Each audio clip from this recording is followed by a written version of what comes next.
Greetings once again. Today we are going to go and learn about error handling. So, without further ado, let me go and bring us all on board with respect to this particular facet of our software called error handling. When we go and start making scripts, there would always be situations, scenarios where, whether intentionally or unintentionally speaking, there might be some bugs or errors which might come in our script, and it's always good to know what are the capabilities of the software so that given such a situation we know how to tackle that particular situation at hand. So let me first of all take a small situation which I will deliberately create so that I get an error, and we will then proceed to take it from there. So I am trying basically to open a file which does not physically exist. So if I try to open a file which is non-existent, it will greet me with an error, and that will be our base from where we will go and start our error handling. So you can see I have given a file name over here which is actually not at the location specified. This is my location, and in this location, as you can see, I do not have any file by the name of notexist.txt, and I am trying to open the same using my files and folders open file command. So when I try to open this file, it will greet me with an error, and we will proceed to go and take it from there. So open this files notexist.txt, and let me go and save this one and give it a name as error handling. And now let me go and run the script. So it will try to open this particular file notexist.txt, and that, as you can see, has resulted in this big pop-up on my screen telling me that it's not able to open this file notexist.txt as it is missing at the location specified. So this is basically our groundwork from which we will initiate our error handling capabilities. So what I am now going to do is I am going to drag a begin error handling command, and we will make it the first line over here, because error handling, basically these error handling statements begin and end are effective on those lines which come within the begin and end error handling statement. So hence we should be careful about the fact that our error handling statements are properly encompassed between this begin and end error handling block. So here I can see, first of all, there are two possible course of action that we can undertake once an error does come in. One is a continue action, the other is a stop task action. Let me take a moment, let me just digress into a notepad and quickly explain the difference between these 2 points. So I am just going and opening a notepad file over here. This is, let's say this is a sample script that I have, which is, say for the sake of discussion, having hundreds of lines. And let's say line number 1 and to 10 are the my problem areas, because once you start working with a use case, where you are likely you are regularly facing issues, and that is going to be our target area where we want to encapsulate between the begin and end error handling block. So line number 1 to 10, which as per my understanding of my use case is my problem area, and I am keeping the same inside my begin and end error handling statements. So you can see currently, let me go and keep the action as stop task, and let us imagine a scenario where I had a script of 100 lines, and lines 1 to 10 were the ones which were the problem lines, and I have kept the same between my begin and error handling statement. And let's say a bug comes on line number 5.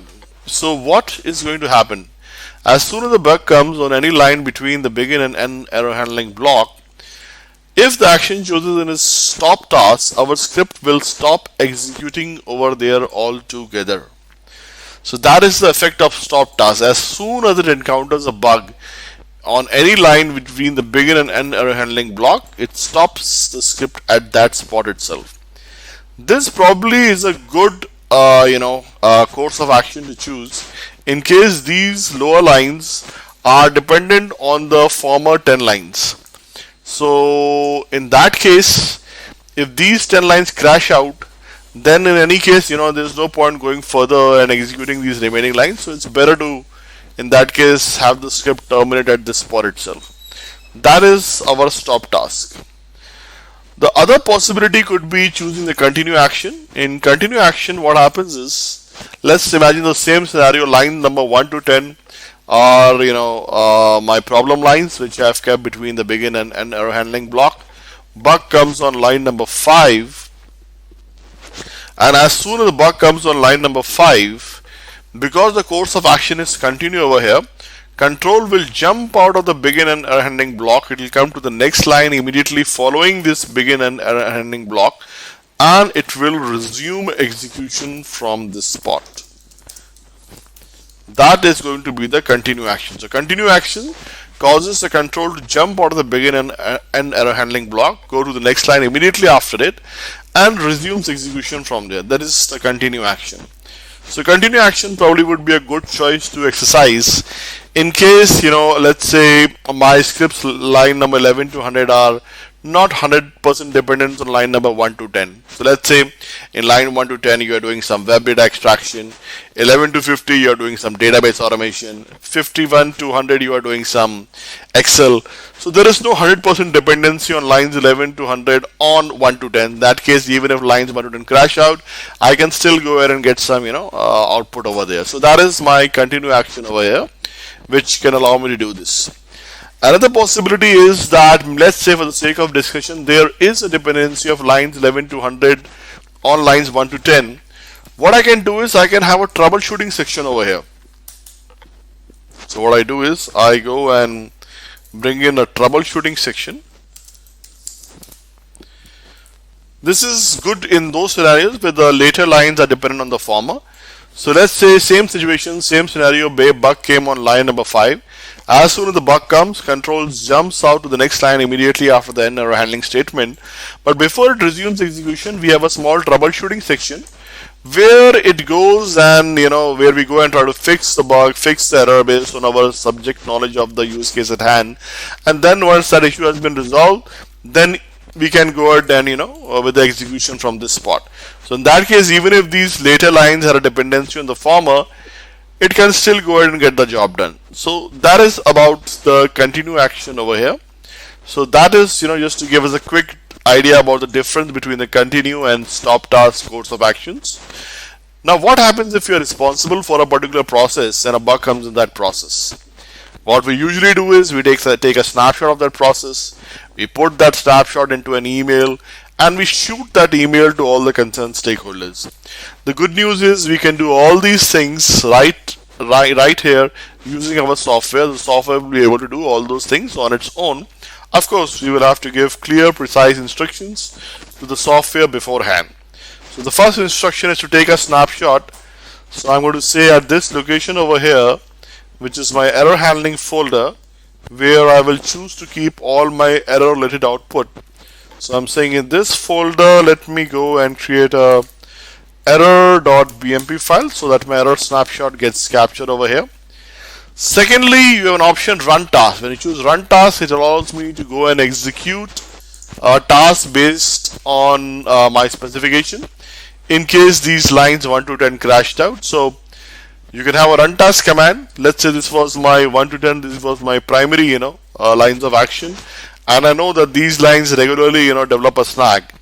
So to be on the safe side, I can plan to have the same job as being done by these 10 lines via some alternative strategy, via some alternative course of action, put that in a separate task and call that task as and when or whenever these lines crash out. So that is how run task would work for us. We can go and do that also. You can also, if you wish to log the error into your log file, it's always good to have a proper record of all the error information, so that tomorrow if the situation repeats, we can always go and check that what did we do earlier to resolve that error, troubleshoot that error, how did we go and fix it. So for that, to that effect, I have created a error log file. You can have the error log file with the extension .txt over here, as you can see, or you can have the extension as .csv. So I prefer to use the error.txt extension. And moreover, within this log file, you can have your own content over here, so that you can understand what all got logged. Easy to interpret, easy to use to do a course correction. So in the text section, I want to display two things, which are basically my error variables. So I have two variables. We have two variables within our software to do error handling. One is error line number, which gives us the line number on which the error came. And second variable is error description. So error line number and error description are two variables which we can use, which can help us have a proper record of this error, have a proper log of this error. So that is facilitated by this error log file over here. If you wish, you can even have a timestamp getting written in at the time when we captured the error line number and description over here. So that further adds to the benefit of the information being captured. Also, if you want, you can send an email to all the concerned stakeholders. This would obviously require that before this we would have gone inside tools, options, and gone inside our email settings and configured the outgoing mail server, as well as specified the email notification template, so that the software knows which box to connect to and send the mail through. So I'm saying send email from myself to myself currently, because that is how I'll be able to ascertain that the mail did come in. And if you wish further, you can also attach the snapshot of the mail attach the snapshot to the mail based on the snapshot that we had taken earlier. You can see on this first checkbox we had taken the snapshot, so you want to attach that and send also to all the concerned stakeholders. So that adds further punch to the information being sent. And once all this has been done, we can go and save this. And that, you can see, brings us to a closure with respect to this begin end error handling block that we were dealing with. There's more to go, but for the time being, I'm just going to go and drag this open file statement between this begin end block. And let me go and save this one. And let's go and run the script in its current state and see what are the outputs. So I'm going to go and run it, and if all goes well, we should be able to get the required results. And you can see that there comes the pop-up. And so line 3 or 4, the pop-up this time came and went automatically. So that's one further benefit of the error handling statement, that it automatically closes the pop-up also. And you can see the runtime window has now vanished. If I go inside the error handling statement and open it, I can see my error log capturing the date and time at which the error was logged, also capturing the line number of the error, also capturing the description of the error, what was the reason why the error came. If I look at the error snapshot, I can see a snapshot of the error, giving us very clear, precise indications as to what went wrong. One more thing, as you would have already guessed, was to go and check my mailbox also, because we did send a mail with the error snapshot to all the concerned stakeholders. I'm just opening my Gmail box, which I had configured earlier, and let me just go in and check whether the mail did come in or not. Should have come in, and we are just loading this. I can see a mail has come in over here. Just one moment. Message from Automation Anywhere, task name error handling, today's date and time, as you can see, and that's the error snapshot. Unable to open the source file, something, it does not exist, so that's us. So you are able to successfully escalate the error to all the concerned stakeholders via email also. Of course, this does require a pre-configuration of a mailbox, and allowing our software to be able to speak to the mailbox and send mails through it. All those pre-configurations have to be done. So as you can see, I have been able to go and successfully send a mail and have all the escalations done. Also, if I can have your attention once again on this error log file, you can see there are two pieces of information that it has captured. One is the error line number, telling me the line number on which the error came. Second is the error description, giving us a detailed description of the error as to what went wrong. That is, the basic error handling as such. If you also remember, if I can go back to this notepad file, you can see we did go and make a troubleshooting section also. We talked about a troubleshooting section where we can go and fix this error and troubleshoot it. So that way what happens is we are basically giving some capabilities to the software in advance, so that in case it does encounter an error, it has some capabilities to go and fix that error on its own based on our knowledge and expertise on the subject at hand. But if something happens beyond that, so let's say some unexpected error came in which we were not able to foresee and plan and put in, then obviously it can still shoot all a mail to all the concerned stakeholders, so that the concerned are then quickly so that the error is quickly brought into the concerns notice, and they can go about troubleshooting and fixing the error at hand. So that was one more thing that we did. We talked about the troubleshooting section. So now we will go and see how we can make that troubleshooting section over here. The first question that comes is that how do we, at line number 5, which is where I'll be now keeping my troubleshooting section, can I find out that whether or not in this previous lines of code did a bug manifest or not? So I should have some way of finding out that yes, something went wrong in this previous block. So that brings us to our good old error line number variable. Now the default value of the error line number variable is 0.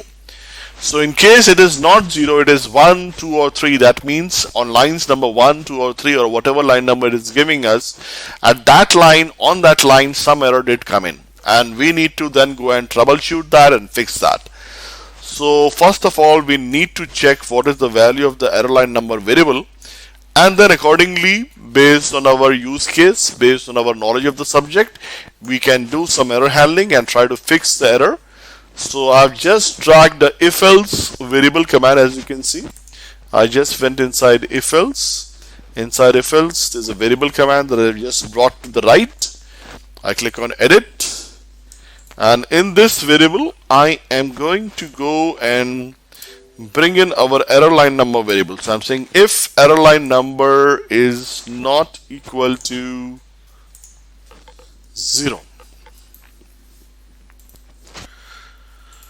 So that's our checking of the fact that whether or not an error came in the previous lines of code. We are saying if error line number is not equal to 0, that means on some line there is an error, and we need to then go about fixing it. Now our fixing of the error, resolving of that error, troubleshooting of the error would vary from one particular use case, one particular business process to another. In this case, in this particular scenario, what are we doing? We are trying to open a file. What can possibly go wrong? The file would not be there. So if the file is missing, then again we have two cases to consider over here. The first case is that it's a brand new file. So if it's a brand new file, I can create a new file with the same name and the problem is solved.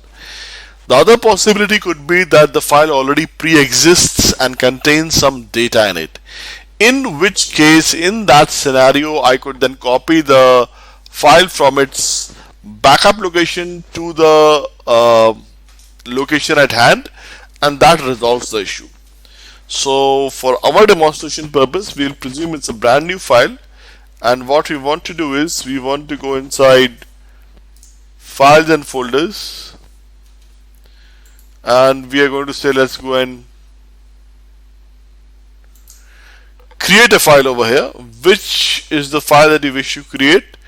So the file that we wish to create is the same one that was missing earlier. So we want to create a file at this location. So I'm going to copy the location of this particular folder, and I'm going to say create new file, give it a name as not exist.txt. So if the error line number is not equal to 0, that means on some lines the error did come in the previous section of code. Then you go and create a new file with the same name as the one that we were trying to open earlier, and that should go and fix the issue, resolve the issue. So that's something further that we did. This was our troubleshooting section that we have just created, so that we are trying to resolve the error. Of course, like I said, if something happens beyond this, something that we were not able to foresee or forecast, then obviously at least the software is able to escalate the error via email to all the concerned stakeholders, so that we can physically then open and look in and see what's going wrong. Apart from this, we also have an error view section. The error view section, you can go and see over here. We have got a lot of actions over here. So we can see action is continue, take snapshot at this location, log error to this file, send email over here, status is failure. So all these actions over here, you can see is basically a quick summary report of all the error actions that we took inside our begin and error handling block. If you want, you can go and double click on any of these and you can get to see a quick preview or of the error handling block that we have designed earlier. We can go and put in the contents, change the contents, modify the contents if we wish to. That is possible. What's next? Next thing we are seeing over here is an option called enable debugging. Debugging is another term that most of us would be familiar with. It's something which is used in conjunction with error handling. So I'm choosing enable debugging, and the minute we choose enable debugging, we can see some more buttons pop up over here. We see a variable watch table pops up over here, and the purpose of the variable watch table is basically so that we can add some variables. Basically, it's a good way of monitoring your key variables that you have inside your script, on whose values you want to keep a tab on. So I'm saying variable watch table, add variable, and I am going to add two variables, error line number and error description. So these are our two key variables with respect to error handling. In case you had some other variable on which you wanted to keep a lid on, you can add them also. For the time being, we will proceed to keep the two of them over here. So that adds some more punch to our error handling initiative. What else? If I look at the buttons that popped up at the top of my screen, I can see breakpoints, step over. This again, looks something which is very familiar to us within the scope of error handling. So I'm going to click on line number 3 over here, and I'm going to go and say over here like toggle breakpoint. So when you choose toggle breakpoint, it basically goes and sets a breakpoint on line number 3, or in other words, the line on which we are getting the error, the line which we want to troubleshoot, fixed as such, because this is the line where we are getting an issue because of the simple reason that the file is most likely to be missing. But since we want to automate this process, we are not going and doing that manually. We are letting the software go and detect that yes, the file is missing, and then via error handling we are trying to go and resolve that error, fix that error. So once I have gone and set a breakpoint over here, now I can have controlled execution of my code. This gives me the capability of executing every line as and when I want it. So that way what happens is I can go back, I can check after every line is getting executed that whether are we getting the required responses or not, are the desired changes happening or not. Otherwise what happens is things run in such a fast paced manner that it is difficult to understand that what is happening. So this allows us to execute the code in a regulated, controlled fashion. So I have gone on line number 3, I have set a breakpoint over there. I'm going to save it and then I'm going to go and run it. Before I run it, let me give you a dry run as to what is now going to happen. First of all, because it is in debugging mode, there will be a yellow orangish line which will keep running line by line, telling you which line you are on. It will come to line number 1, then it will come to line number 3. Once it comes to line number 3, then this particular script will come to a standstill. Why will it come to a standstill on line number 3? Because there is a breakpoint on it. So it freezes on line number 3 without any activity happening. To make it run further, I have to press step over. When I press step over, it will go from line number 3 to line number 5. Jumps from 3 to 5. Why did it go from 3 to 5 and not 3 to 4? Is because there is a continue action. In continue action, what happens is Control jumps from the line on which the error comes inside the begin and error handling block to the next line immediately following it and starts running from there. So it comes to line number 5. As soon as it comes on line number 5, you can see these two variables will get populated. Then again it will freeze. Every line from the breakpoint onwards has to be executed by pressing step over. So again I have to press step over, comes to line number 7. Again to make this one, I'll again press step over, goes to line number 8. Once it goes from 7 to 8, we can actually go at that point of time in the background and check, we will see that the file not_exist.txt would have been created.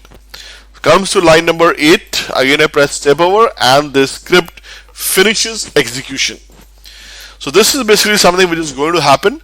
So let's go and run it and see, whether I was right in my predictions or not. So I'm just going and running it. And you can see the runtime window, and there is our yellow orangish line going from 1 coming to line number 3. Notice at this point of time the variable watch table, both the variables are empty because the error has yet to manifest in our script. To make this go over, I'll press step over. You get the error snapshot again, and in a moment's time it will jump from line number 3 to line number 5. There it is, comes to line number 5, and as we had forecasted, these two variables get populated. Again to make it run further, press step over, comes to line number 7. Again to make it run, press step over, goes from 7 to 8. If I go back and check, I can see not_exist.txt has been created. And then again I go and press on step over, and the script finishes execution. So this was basically, the capabilities of the software with respect to error handling. So once we have gone and fixed the error, now you can see that the file has come in. So that sorts out the issue of resolving that error, fixing that error. Now we need to get rid of all these extras that we brought in for error handling. So we will go and say let's clear all the breakpoints. All the breakpoints gone. Then to get rid of this window and the debugging mode, I'll say disable debugging, and we are back into the previous state with the script fully fixed this time, devoid of any errors, totally 100% operational as we wanted it to be. So that was something about the capabilities of the software with respect to error handling, which we were all supposed to look in. We can go and save the script and run it, and this time it should run like a like a charm. So thank you so much. I do hope we all were able to understand this concept also. So until next time, thank you.